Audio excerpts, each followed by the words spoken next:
आजको विश्लेषण नेपालमा आएको एउटा राजनीतिक भूकम्पबारे हो। एउटा यस्तो ऐतिहासिक चुनाव जसको नतिजा साँच्ची भन्नुपर्दा कसैले सोचेकै थिएन।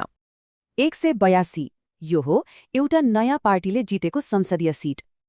अब अङ्कहरूमा हेरौँ न, पुराना पार्टीहरू नराम्ररी खुम्चिए तर रासोपाले भने ठूलो जित निकाल्यो। तर कसरी भयो त यस्तो? यो बुझ्न सन् 2025मा फर्किनुपर्छ। 2025 को मध्यतिर युवाहरूको असन्तुष्टिले सीमा नागेको थियो। मूल मुद्दाहरू भ्रष्टाचार, बेरोजगारी र नेपो किड भनेर चिनिएको नातावाद।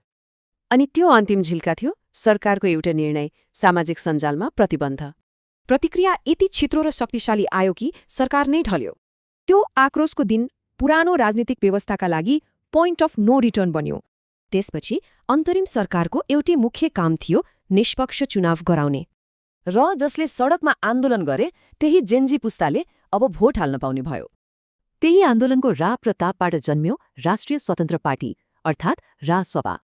पुराना दलहरूले सुविधाको कुरा गरे रासोपाले चाहिँ प्रणाली नै बदल्ने वाचा गर्यो। उनीहरूको मुख्य एजेन्डा नै थियो प्रत्यक्ष निर्वाचित कार्यकारी र पूर्ण समानुपातिक संसद।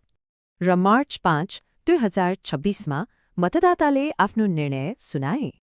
यो चार्ट हेर्दा प्रष्ट हुन्छ रासपाले कसरी संसदमा आफ्नो प्रभुत्व जमायो।